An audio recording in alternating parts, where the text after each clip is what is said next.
All right, I'm going to go ahead and get started here today. Had a few people couldn't make it for various reasons today, so we are filming again today, so anything you say can and will be held against you, so do not forget that. Old crop wise, the only thing we did since our meeting in January is we did finally price out the last 25% of the old soybeans at 10.28 May futures, so officially we shouldn't have any old crop left. Beans, physically or anything else. Corn, we're still holding some physical based on individual preference and need. It's hedged up, but we're waiting for basis against the July. I envision, and said this before, I think we're looking at, depending on your location and where you deliver, option to 20 over the July is a good target. Your 20 over is probably going to come from ethanol plants. River bid probably in the 10 over range. Local bid somewhere in the option range, I think is what you're going to be looking at when we deliver the balance of the corn, which, at this point I anticipate we'll be doing post planting. Few of you have the ability to move during planting season. We'll have to wait and see what the bids are during planting season, because we might get a few quick shipment type deals to fill in for any shortages out there. In my old age, I neglected to put our new crop position puts on paper, which is why you come to meetings, so you don't miss that kind of stuff. But we did hedge 80% of our new crop soybean production with a May short dated 940 bean put, paid in the neighborhood of 14 cents for that.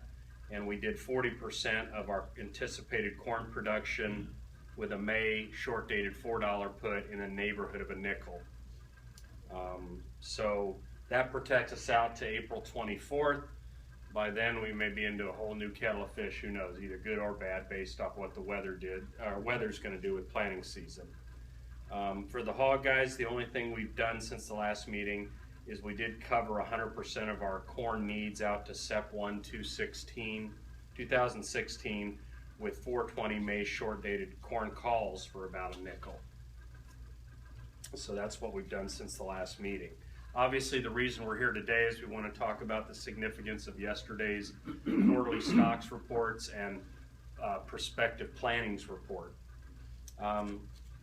You could probably guess by what we saw in the corn market yesterday. It certainly wasn't friendly to the corn market, as corn stocks were lower and acreage was higher than, corn stocks were and both acreage were higher than expected. I think I put lower, and it should be, they're both higher than expected. They didn't incorporate it into the balance sheet yet. They'll do that in the April supply and demand report. But based off what we saw yesterday on the residual category for corn, we're looking at a 150, 200 million bushel increase in carryout in the April supply and demand report. Corn stocks are now up about 736 million bushels from a year ago. The 3 I states are carrying a large percentage of the corn. We saw a 420 million bushel increase in on-farm stocks versus a year ago. You guys might have heard some chatter over the winter about farmers holding a lot of corn and not a lot of beans, and it certainly appears to be the case.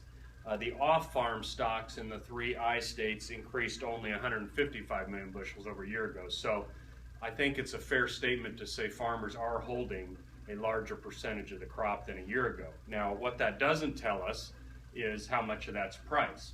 Most of the time people see that and they assume, well, it's just a bunch of unpriced corn sitting in a bin, and that's not necessarily true, because we have corn sitting in a bin, but it's priced, so there's quite a difference there. But in terms of who owns it, it can make a difference, because if the farmers own a lot of it, they're more future sensitive, obviously, than basis sensitive typically. So a lot of times if you're going to pry it out of a farmer's hand, you got to push the futures a little bit, whereas if a commercial owns it, he's basis sensitive and doesn't care about futures. So, to get that out of their hands, you have to push the basis real hard. Of the extra corn we found, about 135 million bushels in the stocks report.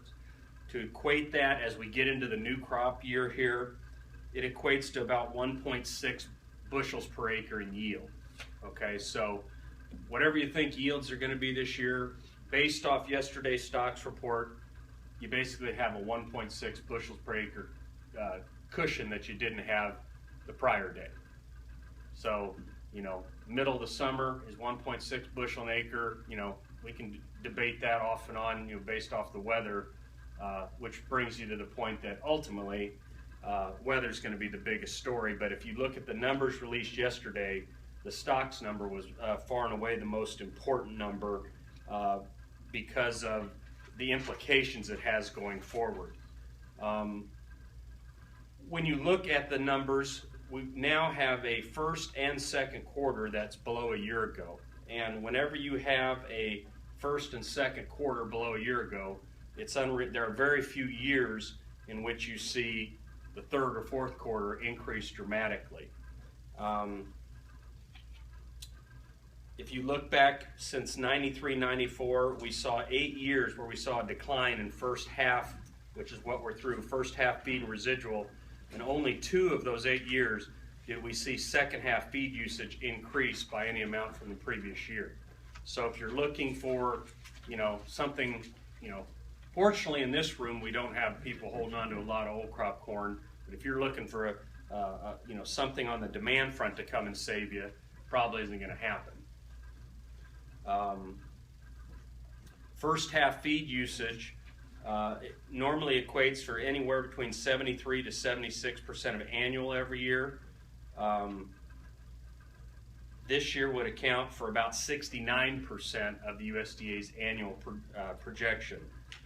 Even though, now to be fair, we do have 7% more pigs than a year ago. We've got about 3% more poultry than a year ago. And cattle numbers are running close to a year ago, a little bit below. But to expect a big surge in feed, to meet the USDA's feed number, we need to see about a 14% increase in second half feed and residual usage. We haven't seen anything like that over the last 25 years. So I guess the point is it's pretty likely that we're going to have to see the USDA cut that feed and residual category, probably to the tune of a couple 100 million bushels. Whether they do it all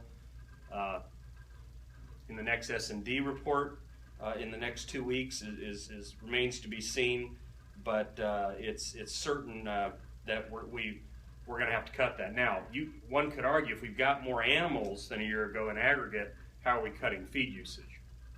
Well, let's not forget that's a feed and residual category. So what it likely means, since we're counting animals and since corn's cheaper than a year ago, what it likely means is we probably understated last year's corn crop a little bit. That would be the more likely scenario than as opposed to feed demand actually falling the first 2 quarters of the year, because as we know, the cheaper you make something, the more you use of it. And if we're not using more corn for feed, then it's probably that we've understated last year's crop, and sometime in August, September, next January, 10 years from now, they'll come back and revise that, and we'll say, oh great, that's great to know, but not very much use at this point. So ultimately what that means is we're probably looking at a situation where, some kind of carry out in the neighborhood of 1.92 billion bushels again. That's funny because we started up in the 2.2 to 2, and then we got all the way down to 1.7 something, and we're probably working our way right back up to that 2 billion bushel figure again. So that was probably the most, of all the numbers released yesterday, the corn stocks number was the most significant in terms of lasting impact on the market. When we start talking about the acreage side, there really weren't a whole lot of surprises. The corn acreage number was about 500,000 acres above a year ago, or excuse me, below a year ago, and that's not a bad miss. And typically they do a pretty good job on the acres anyway. Very rarely is the trade more than about 1.5 million acres off. I put a chart there in the upper left-hand corner of that second page, and you can see those are the major crops versus a year ago. And you can see the top crops there are losses, The bottom crops are gains. So all wheat is the major loser over the last year. Cotton right behind, and corn in third place, with the others pretty insignificant. On the gain side, soybeans were your top gainer.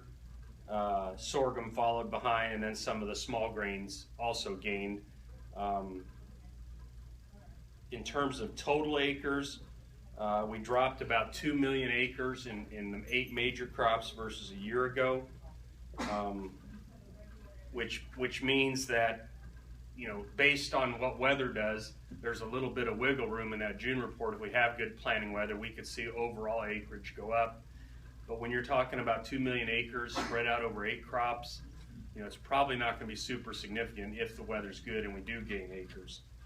On the other hand, if the weather's bad, you know, then you start looking at some prevent plant.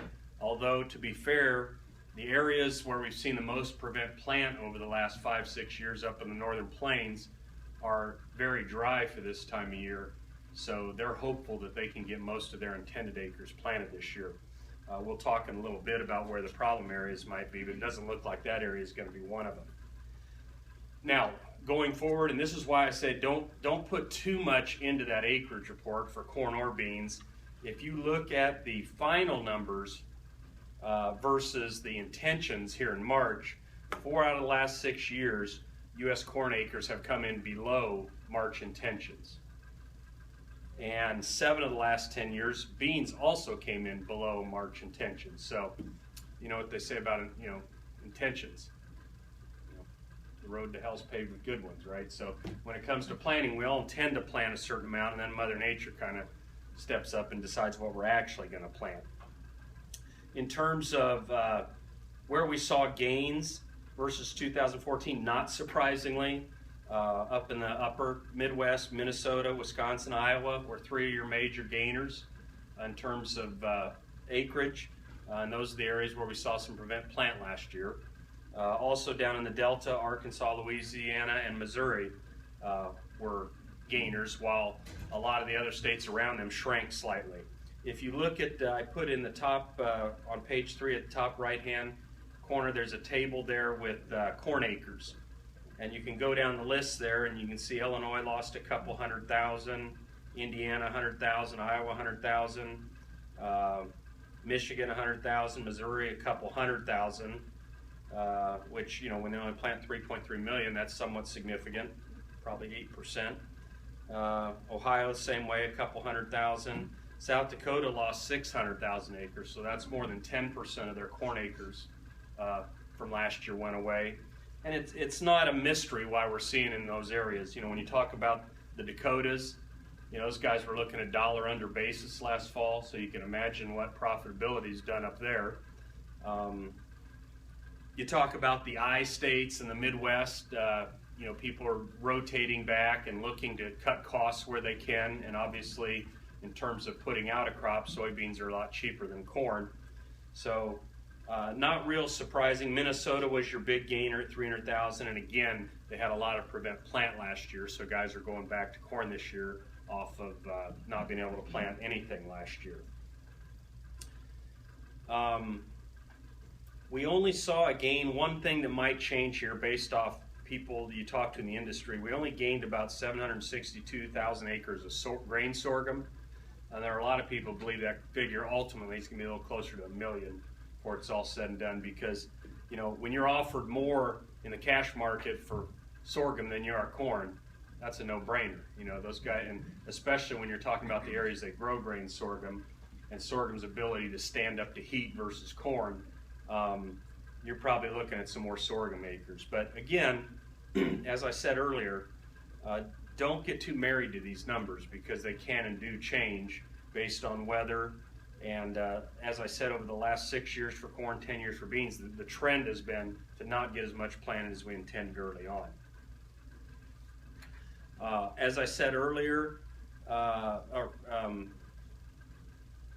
when you look at the 1.4 million acres that we've lost in terms of intended corn acres this year, a pretty good chunk of them in old crop ending stocks has basically offset the acres. So, you know, you sit there and say, okay, the corn acres are somewhat supportive to corn. Well, when you look at it versus the quarterly stocks report, they basically neutralize each other. So,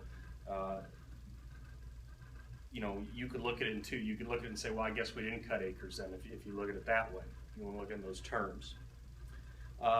There's also quite a bit of talk, and we're gonna go over this a little bit later, and you can see it graphically when we do. A lot of the southern states are off to a really slow start planting corn. There's quite a bit of talk about by April 15th, if they can't get corn planted in those areas, that, you know, they're going to start cutting back. And when you look at it on a map and you say, oh my gosh, that's pretty significant. You know, if you look at it just geographically speaking, it looks pretty significant until you consider that if you take the Delta and Southeast states and combine their acres, you're only talking about 4.1 million acres of corn. It's less than we plant here in Indiana. Okay, so geographically, yeah, it's a big area. If you were to flip it over and let it be dry down there, and you can't plant in the northwestern half of the Corn Belt, you know, quite a bit of different story because the differences in acreage that get planted up there. So be careful if they do get out to a slow start. I mean, for a grain seller, it's a great thing. You know, let them talk it up, talk about problems. You know, guys turning corn seed in, you know, it may support the market. If you're a corn buyer, don't get too caught up in it because it's not that many acres. I mean, if 25% of acres didn't get planted, it's 1 million acres. So you don't want to get too excited about a problem down in those areas because it just doesn't amount to a whole lot.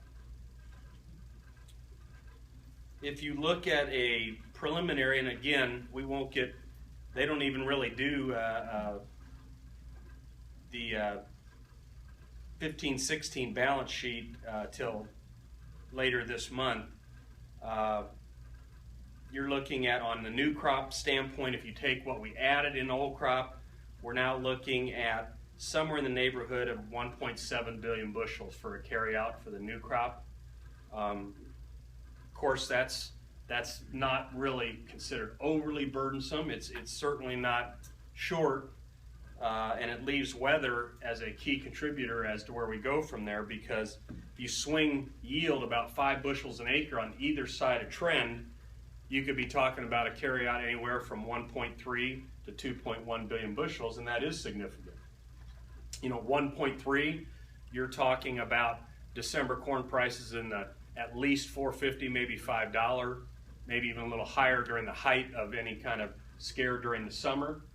At 2.1, you're talking about a revisitation of last year's 305 low. So, you know, that's what I'm saying. 5 bushels an acre either side of trend, and you've got two different pictures in terms of where we end up with new crop corn prices, which is why this time of year, you know, you can't stick your head in the sand, but you can certainly not get it caught in the cookie jar, you know, with futures, and stick to things like options that you can walk away from. Because, like I said, 5 bushels isn't much either side of trend. And that's a pretty big different fundamental picture if, you know, depending on which one of those plays out. So are there any questions on corn with regard to acres, stocks? Exports on corn look to be running close to USDA target, as does ethanol crush. So, you know, it's really that feed residual category that needs answering. And as of yesterday anyway, we've now had 2 consecutive quarters where it's underperformed, which again, I personally believe is probably more yields understated than it is demand being that poor on the feed side, because, you know, animal numbers don't back that up and prices don't back that up. And certainly some of you in this room could testify that, you know, and we talked about it early in the year, you know, we were in this room August, September talking about potential corn yields, and there were some pretty big ones out there. So, you know, whether the USDA got them all right or not, you know, I don't know. There was some out west that dragged it down some, but the stocks are what matter, and based on that, I think we probably had a little bit bigger crop than what the USDA acknowledged. So, any questions on corn with regard to stocks or acreage?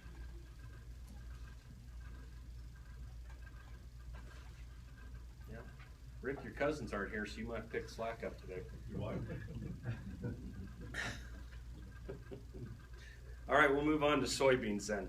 Soybeans, with regard to stocks, were basically a non-entity yesterday. Soybean stocks came in at 1.334. The average trade guess is 1.346. So I guess at 12 million bushels, you could call that somewhat supportive, but really negligible in terms of actual balance sheet impact. Since we count crush and we count exports, the only thing left is residual. We had a big residual usage implied in the last quarterly stocks report. They cut residual usage this time 14 million bushels. Some people were looking for a bigger residual cut, but again, basically it had very little impact in terms of overall balance sheet. So in terms of old crop, really nothing to talk about there. Most of the focus yesterday for soybeans and what helped hold soybeans up was the acres. Acres came in about, let's see, we were at 1.3 million acres below the average trade guess, which is, obviously at face value supportive. But you got to look at it in a context of it's still up almost 1 million from a year ago, would be the largest ever, and it comes on top of the largest U.S. ending stocks in 8 years, a record South American corn crop. So when you look at it in those terms, don't start sharpening your horns if you want to be bullish soybeans, because it certainly didn't change the fundamental picture at all. It could have, I guess you could always say it could have been worse, but it's certainly not bullish. Part of this support that you saw yesterday were people, I always warn you guys about this, trade and report days. People go into reports certain ways. There was a lot of people long corn, short beans going into that crop report. And we saw quite a bit of unwinding of that yesterday. So don't mistake that as meaning corn's 18 cents weak and going to keep falling, and beans are a nickel better and going to keep rising, because that's probably not the case. You're probably looking at a knee-jerk type reaction, and certainly not a change in fundamentals, particularly for the soybeans. I would also warn you that the USDA's acreage estimate from March to June has risen in 5 out of the last 6 years, even though final acres have been down 7 of the last 10. So you get this, the March intentions, things don't go 100% right. Some people roll some corn to beans, and then when we get to the final, it turns out maybe it wasn't as many as we thought. Okay, so it's kind of a seesaw affair there, but and whereas we don't plant a lot of corn in the South, we do plant a considerable amount of soybeans. About 15% of the U.S. soybean crop is planted south of what we would consider like the Mason-Dixon line area. So there is, we could pick up some bean acres in those areas because they are traditional bean areas anyway. If you look at yesterday's acreage estimate and use a yield of 45.5 bushels an acre, which would be down 2.3 from last year's record, so I think that's being fairly conservative, you're still looking at a soybean crop over 3.8 billion bushels and would be the second largest on record behind last year. And no matter how you slice it, even if you raise demand a little bit, you're still looking at an ending stocks that projects somewhere over 400 million bushels, and some people think it'd be higher than that, but at least 400 million bushels for next year. So, even though the acres at face value are somewhat supportive versus expectations, see them in the context of it's still more acres than last year, and even at average yields, we're looking at least as many soybeans as we've had this year. And when you look at it from a global standpoint, I know Oil World and some private outfits out there are estimating global soybean carryout stocks at 100 million metric tons. Consider that, we ran for the last 5, 6, 7 years anywhere between the upper 40s and the low 60s. So that's a lot of soybeans and oil seeds, for that matter, going to be, here in the world, and it's probably not going to get a whole lot better because of some of the currency fluctuations we have. Brazilian farmers are still seeing some of the best prices they've seen because of how far their currency's dropped, and they price their beans in reals, as opposed to the Argentinians or Argentines, whichever way they want to be called, who price theirs in dollars. So they're looking for another 3, 4, 5% increase in acres, soybean acres again down in Brazil next year. So, it's a fairly gloomy picture when it comes to the soybean side. It's going to be very difficult to demand our way out of it. You almost have to have some trimming of the supply side before the soybean picture is going to materially improve. So stocks was a non-starter, no big deal. Acres came in 1.3 million below the average trade guess, but as I outlined, see that in the context of both U.S. and global supply, and it's certainly nothing to hang your hat on if you want to be bullish soybeans. So, are there any questions on soybeans at all?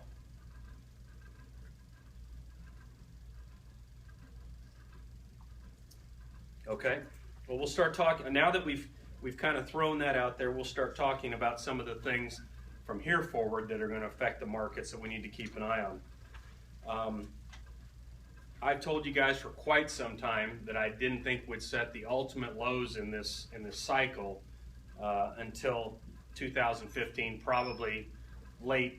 As the new crop is what it is, and with average crops or better, we're probably going to challenge or take out last year's lows, particularly on soybeans. The low last year in corn was 305. Low in beans is 905, 912, something like that. Low $9 area. And we'll talk here in a second, whereas at current levels where the majority of the risk lies in the market is as I see it. First of all, we still kind of have that weak El Nino hanging around. In January, we talked about El Nino. We've been talking about it for quite a while, and the impact it has on global weather. It has a very strong correlation to good South American weather, and I think we can check that box off and say that pretty much occurred. They saw some pretty good weather down in South America over this winter. It also has a pretty good correlation to Midwestern weather in the summer if it hangs around. Now, it's been dancing right on the line, whether it's an El Nino, whether it's not an El Nino. The latest, to be an El Nino, you have to have a 90-day average of that Southern Oscillation Index of 8. I don't remember if it's -8 or +8, but one's a La Nina, one's an El Nino, but it's 8 one way or another. And then they have the shorter term ones. Well, the shorter term ones are trending stronger again. So as you guys know, when you take and you average in something that's strong, it brings the longer term average up, and that's what we're seeing right now. So we could see this El Nino persist into summer. And the reason that's important is if it does, we've never had a below trend line corn yield in the U.S. in an El Nino summer. So that's something we need to keep an eye on. Now, that doesn't mean we've never had a crop scare in El Nino summer. It just means when all the counting was done, we weren't below trend. We talked for the last year or more that when the bull market in corn broke, that 325 area was a target, and we spent a little time under that this fall. We got down to 305. We didn't spend a lot of time down there. We bounced off it relatively quickly. But if we see a yield this year in the 165, which is what most people are using for trend, in the 165, I think we could trade down to that level again. There's a long-term monthly chart target in the 290 area. So I would say last year's low of 305 down to 290 is what I would consider the risk in the market. Now, that doesn't mean that's the only risk. There's always black swan events out there. What if I said 175 for a yield next year? That obviously changes things a little bit. But given average, just an average crop, I think those are the lows we could test next fall. Now, as I said earlier, though, until we get to that point and confirm that we're looking at a 2 billion plus carryout, the market should be somewhat supported until that time. I think you're going to see D's 15 corn want to trade between 375 to 450 between now and pre and post pollination time. once we see how pollination time goes, then we can narrow that range down and maybe drop the range or raise the range based off how things go. But I guess what I'm saying is below 375 pre-pollination, corn's probably too cheap. If you want to take it above 450, it's probably too expensive. And you could probably even lower that down, maybe, 450 being extreme, 425 would probably be a more reasonable upward. We got to 421 the other day for a December high before the market fell yesterday. So that's why I didn't put it in there. I'm like, well, we're already there practically, so can't put that as a risk number. Where I'm really concerned and remain concerned is with soybeans. When you look at the current 2.3 to 1 ratio, that's smack dab almost in the middle of the long-term 2 to 2.5 average. Last year, when we almost ran out of beans, we saw that ratio creep up for a good part of the year up into the 2.8 range. And after planting in the middle of summer, it got up over 3, but once it's planted, that ratio doesn't mean a whole lot at that point, because maybe it does to South Americans, but it doesn't to us. If you assume we could see $3 corn, and you take a 2.3 to 1 ratio, you're talking about 690 soybeans. And people look at that and go, that's crazy. You can't make any money. Well, I've been in this business long enough where there are years where you can't make any money, okay? Nobody cares.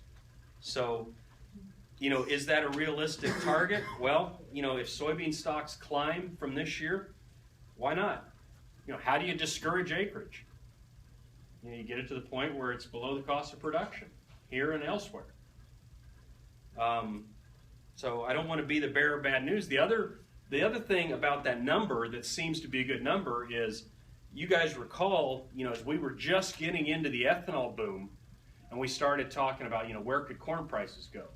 I sat in this room, goodness gracious, almost 10 years ago, talking about $6.99 being a target for corn, and you got a few smiles, a lot of smirks, and ultimately, not only did we go that high, we went a lot higher than that price. Okay, and that's what happens. Grain production in this country is somewhat cyclical, and about every 30 years, prices kind of plateau to a new level.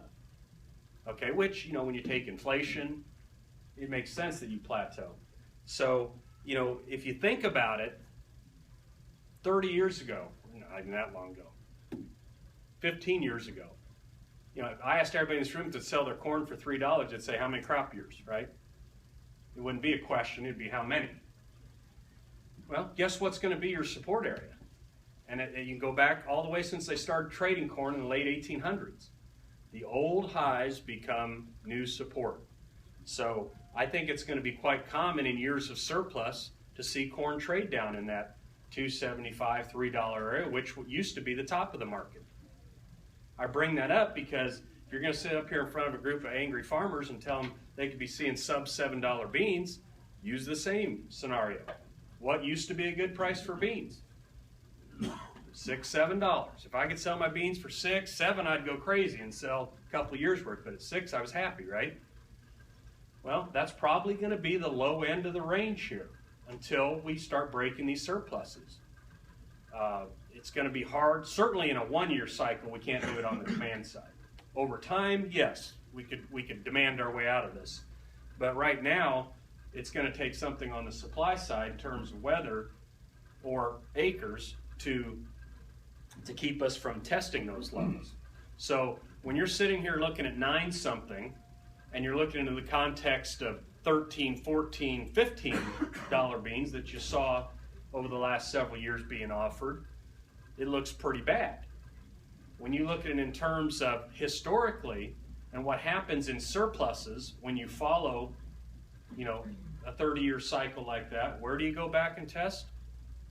The old highs. And it works. Go back. Some of you guys, I wasn't old enough, maybe Dave was, but, and I'm going to pick on Dave because he's a Democrat, but, if you go back and look, what was prior to 1973, 74?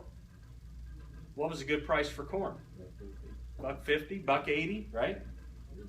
Okay, there you go. What was a bad price for corn here in the last 30 years?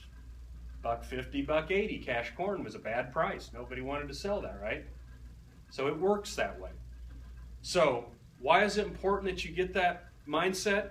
Because it tells you that maybe $9.50 isn't such a bad price for beans. Now, maybe I can't go in there in April 1st, guns blazing, 80% sold futures. You know, that may not be wise with a whole growing season in front of you. And I neglected to mention, and I should mention, you know, one of the things that's supportive to these grain markets right now is you've got the managed money, the hot money, if you will, is short going into a growing season. You take corn, beans, bean meal, bean oil, and wheat, they're net short about 90,000 contracts. That's pretty unusual for this time of year. Why do you pay attention to those kind of things? Because we sat here last August or September talking about the commercial side of the soybean market being short 80,000 contracts going into harvest, which was an all-time record. And what happened at harvest? Beans went up because they didn't have them. They had them sold in the cash market and didn't have them bought. That's not good English. Didn't have them bought. There you go. So they didn't have them bought, but they had them sold. So it forces them to what? To buy. They've got to run out and push beans hard to get beans. So, you know, it's kind of a different example, but it tells you when the market gets out of whack in terms of position, you know, that means there's money laying on the sidelines right now that could jump in on something stupid like a southern corn harvest or corn planting season that's going poorly. You know, 4.1 million total acres, but it could have a larger than normal impact if it continues because it's something to talk about. So that's if you're a corn seller, that's a good thing to have in your corner right now as the funds are short going into a growing season that's just beginning. So anyway, I mean, I don't mean to depress you guys. I'm just trying to tell you like it is, good times and bad. And, you know, maybe, like I said, maybe telling you that, you know, $9.50 is a good price, it very well may turn out to be a good price. Maybe nothing like you've seen the last 5 years in terms of profitability. But sometimes when times get lean, you know, you're better off making some money than losing money. So, you know, before you guys start looking for, you know, a tall building or a long rope, you know, we need to understand there's a whole growing season out in front of us. Now, I put a map there in the lower right-hand corner of page 4, and we're going to look at several weather maps. That's our current drought monitor map. You can see the red circle area in the northwestern Corn Belt, very prime corn growing area there that's being encompassed. Northern Iowa, all of Minnesota, all of South Dakota, parts of Nebraska, Kansas. The map below that is precipitation over the last month. The darker, the drier, and you can see there's a clear line running from the southwest to northeast of areas that are getting shortchanged and areas that are not being shortchanged. Initially, a dry spring initially is bearish. We had a dry. The problem is we had a dry spring in 2012 and got everything planted really fast. But if you don't get that moisture buildup, if you flip the page here to page 5, and you look in that top corner, that top map is 2000, gosh, I can't read my own writing here. Yeah, that's this year, because you can see the California drought. If you look the one below there, that is 2012, same week, March 24th. And when you look at the areas there, pretty similar there in that upper Midwest area. So that's how quickly things can change, and why we have to be careful and nimble and not get too caught up in these 100 million bushels of corn here, 500,000 acres there. You know, all that can change in a blink of an eye if Mother Nature intercedes. Of course, you don't want to have a marketing plan that depends on burning your crop up every year. You know, that's not a good marketing plan. But you need to be aware that with the funds short, you know, you sit here and say, you know, we've got some options on that expire April 24th. Well, April 24th, as far as I'm concerned, is still light years away from where we are today. Because if I can gather all you guys in here at 8 o'clock April 24th, we got a problem. Okay? You guys expect to be busy, and I hope you are.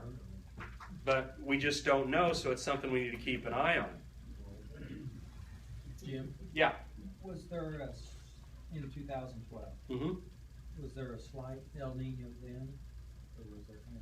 No, there wasn't an El Nino. In fact, I think that was a La Nina year. In fact, I know it was a La Nina year. And La Ninas can mean drought. It's not a perfect correlation, but it can mean.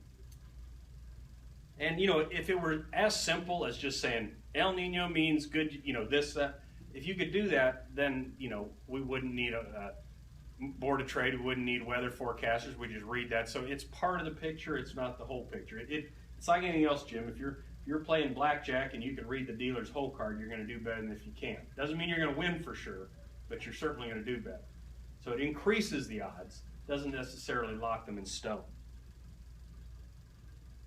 Now, what I think this year is going to bring is, again, I think you're going to, last year was an anomaly.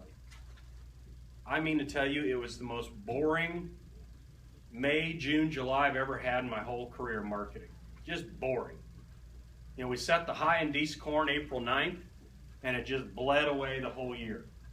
And we had, you know, been fairly aggressive, you know, so we didn't need to do anything.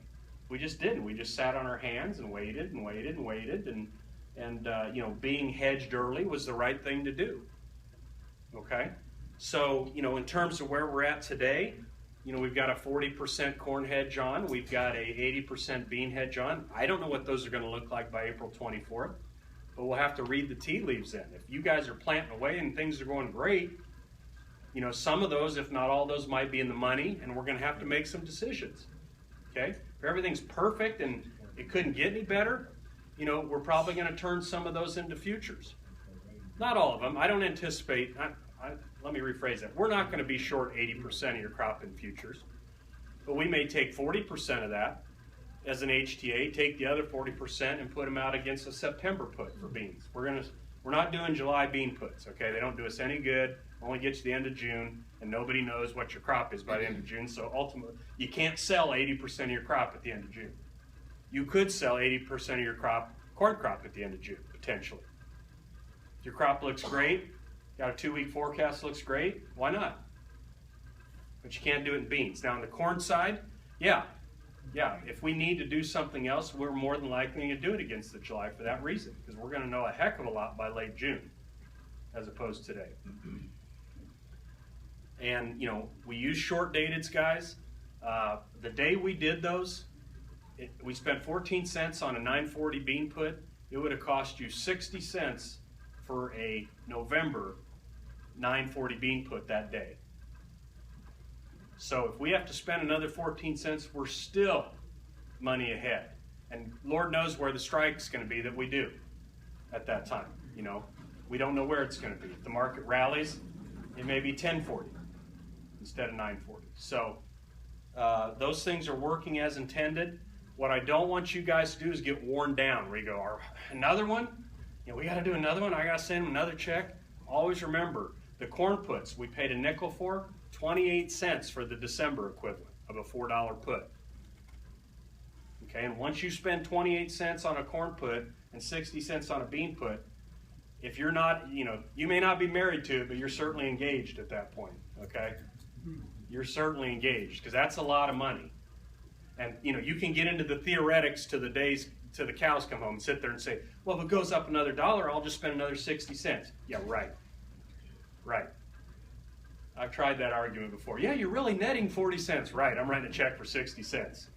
Don't tell me nothing about that. And I don't like my crop either. So that ain't going to happen, okay? That works in February. It doesn't work in July. Trust me. Been there and done that. So I do think you're going to get an opportunity, is what I'm saying. I don't think, I mean, it's so rare to see a year like last year where you just sit through and just sleep like a baby every night. You'll get a scare. From current levels, maybe not. Maybe your scare brings you back to these levels. We go lower first, then come back to these levels on a scare. Okay? So, you know, I don't know. I don't know. But what you need to be ready to do is you have to pull the trigger.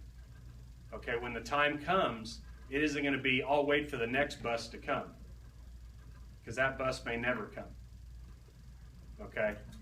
It isn't going to be like the last 5 years where you had 3, 4, or 5 chances, fall asleep, price it again in the spring, you know, after harvest. It's not going to work that way. Okay, we've just, from a global standpoint, we're looking at too many bushels. Okay, and that'll act just like a dampening mechanism. Every time you try to run the market up, somebody's going to pull the 100 million metric ton soybean hammer out and hit you over the head. Say, yeah, sorry about your luck, U.S. farmers, but we got a lot over here.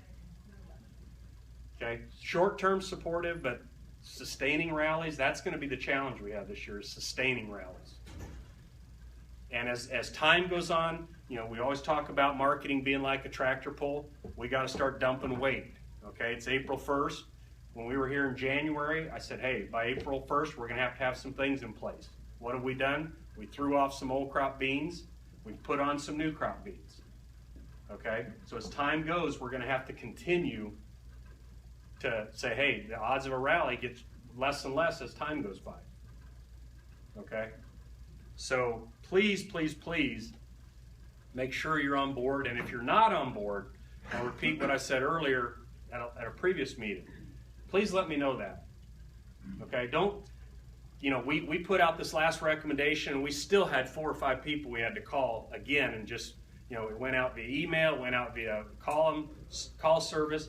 Then the next day we called them again and said, you know, this isn't something, you know, 2 months from now say, oh, I forgot, or I didn't get your call. Okay, so if you're not going to do it, that's fine, but let me know you're not doing it, because I may come up with something that changes your mind.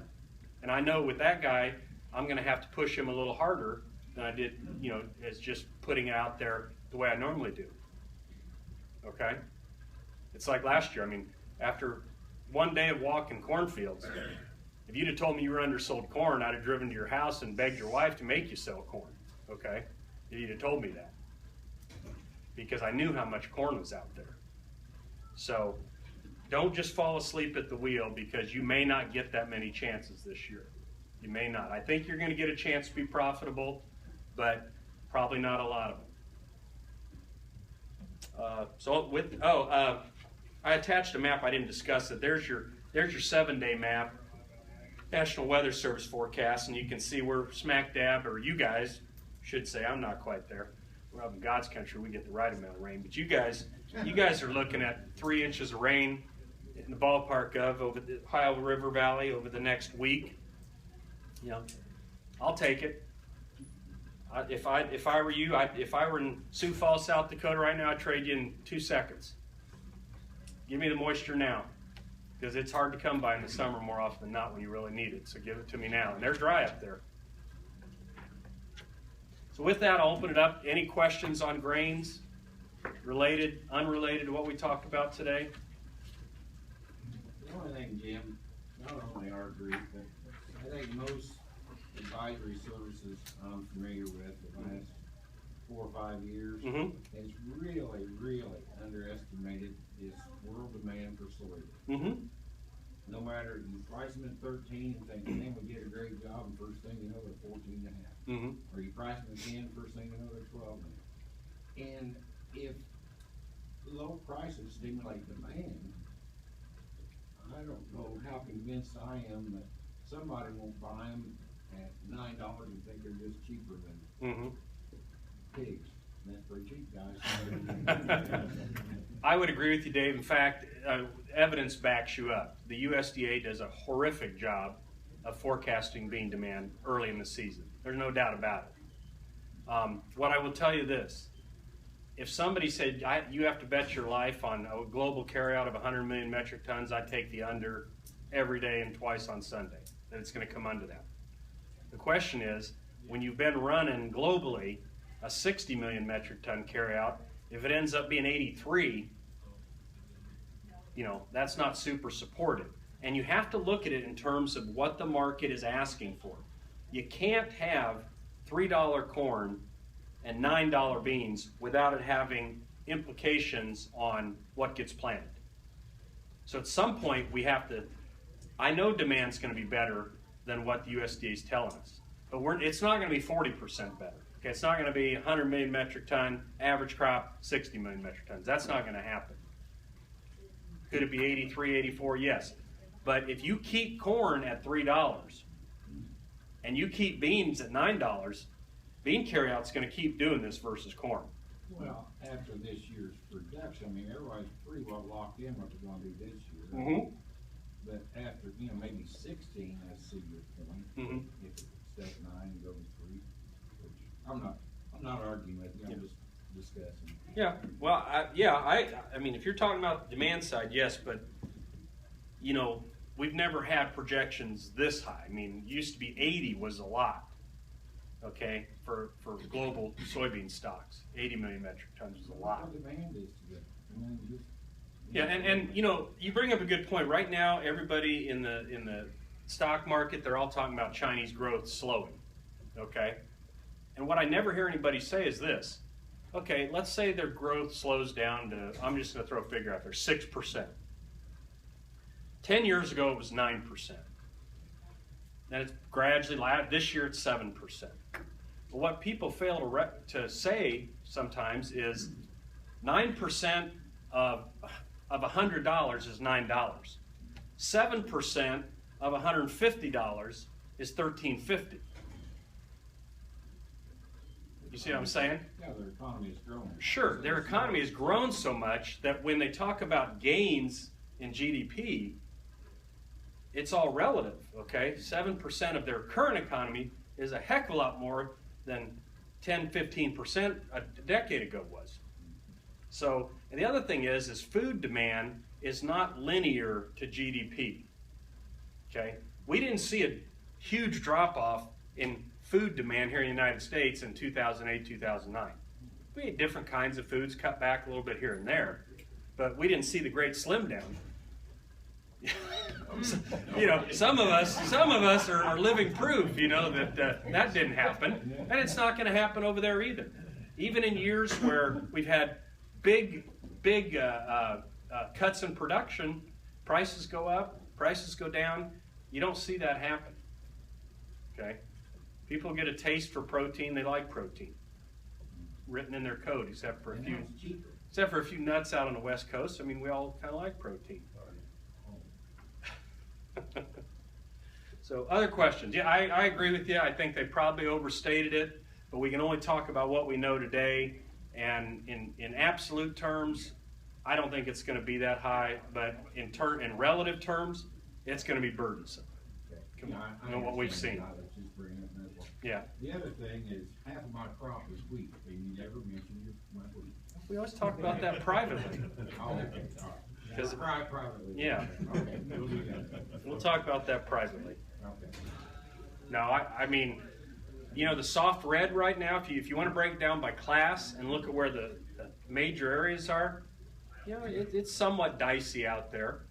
Some areas a little better than last year in terms of state ratings. We start ratings week from Monday, I think, when we get our nationals. The state ratings out west, they're having problems out there, and they grow a lot more hard red than we do soft red. And it could be somewhat supportive. We saw a big break yesterday, but we saw a big rally the day before, so I wouldn't get into that too much. But we haven't killed how many? We got to kill the wheat crop 2 or 3 times, don't we? So again, when we start killing the wheat crop, we're going to use options. We're going to be aggressive. We're going to say that's our floor. But we got to kill it first. Okay, we're just entering the killing season for wheat. Other questions? How's when you look at all the commodities across the whole spectrum, Mm-hmm. we're obviously in deflation mode. Mm-hmm. How's that going to work into the world and the U.S. economy? So the question is, how does overall commodity deflation affect what we're interested in? Obviously, when you look at it, CRB index, huge part of the CRB index is energy. I mean, energy, what makes the world go round, literally. And right now, it's going to take some time to cut production back. We're cutting oil rigs back, but that doesn't mean we're cutting production back. They're just taking the better wells and pumping them harder. I've seen people talk about $20 barrel oil. I don't think that's going to happen. I think this 40 area is equilibrium. And let's be honest, we just talked about the grains going back to the mean. What used to be a good price for oil? $40 a barrel. What are we testing now? We dropped down to 40, bounced back up to around 50, probably kick around here for a while, Rick. So yeah, I mean, it is a wet blanket. There's no doubt about it, and it's one of the reasons why the funds are short going into a growing season. But you can't eat oil either. So when and if the risk season starts to develop, we'll divorce ourselves for a short period of time. But longer term, yes, it's deflationary. It is a wet blanket. And it's one of the reasons I think sustainability is going to be hard to do this year. You can't. I've put in the newsletter, and I know you all read that every day, so I don't need to bring it up again. But you've seen the charts with corn and oil overlaid before, because I know I put them in there more than once. And the correlation between those two is remarkable. I think it was 85% correlation is the last time I looked, which is interesting because when you consider that energy, that being ethanol, 5 billion bushels of our demand, roughly on par with feed. It's not all of our demand, but it sure plays a heck of a role. Now the other thing you got to remember about corn is it's the second, in terms of volume, it's the second largest futures contract, commodity contract, I should say, right behind oil. So a guy has a basket of commodities, he's going to have oil in it for sure, and guess what? He's going to have corn in it too. So yeah, as long as you keep oil down, you can get individual rallies. We saw a big rally in cocoa, where you have your own set of fundamentals. But if you're trying to catch the wave, the tide's going out, it isn't coming in right now. So it will have a deflationary impact on everything. Do you have any general comment? No, not necessarily. Now, if you get oil too cheap, they talk about it being somewhat hurtful for the economy. But right now, I'll tell you what, guys, and this is purely anecdotal. I went on spring break, flew on a full plane to San Antonio, full plane, not a seat on it back. Coming back from softball this weekend, we played down by Evansville, our high school team did. 8:30 on a Friday night, we pulled into, one of the coaches decided he was going to buy Texas Roadhouse, so we were like, he goes, is it too late? I said, no, it's never too late for a free meal at Texas Roadhouse. So went in there, 55-minute wait at 8 o'clock, and so on and so on. I don't need to read a GDP thing to tell me when the economy is doing better and what people are doing with their money, because there's no doubt about it. There's no doubt about it. I went into my daughter had a pitching lesson Monday. While she's hitting, I ran into Moe's, one of the Southwest Grill there in Lafayette out on 26. I mean to tell you, there were 15 people lined up waiting for that crappy food.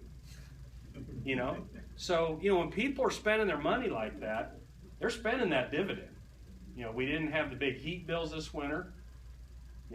It got cold, but we didn't pay as much. The other thing we need to remember, and we'll talk about when we talk about the hog guys here today, there's a delay between wholesale and retail, okay? And Matt made a face when I talked about lower energy, and you're right, it didn't drop much in terms of rate, but if you keep prices down here, it will. Okay, it will. It just takes time before it gets to the retail level as opposed to the wholesale level. So, people are enjoying. I'm filling up on $1.45 a gallon E85. It's nothing better than putting 20 gallons in your tank and spending, $28. I remember filling up for $90, filling my Tahoe up for $90 one time.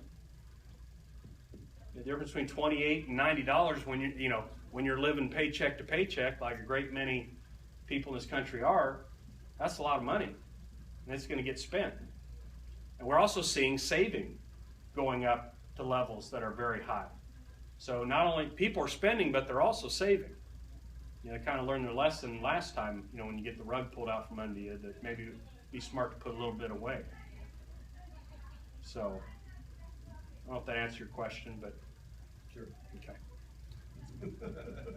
Other questions? That's just called good Other questions from somebody that doesn't eat breakfast south of town. Anybody else? All right, guys. Hey, thanks for coming. Be careful out there planting this spring, and we'll do the hog portion of the meeting now. Thank you.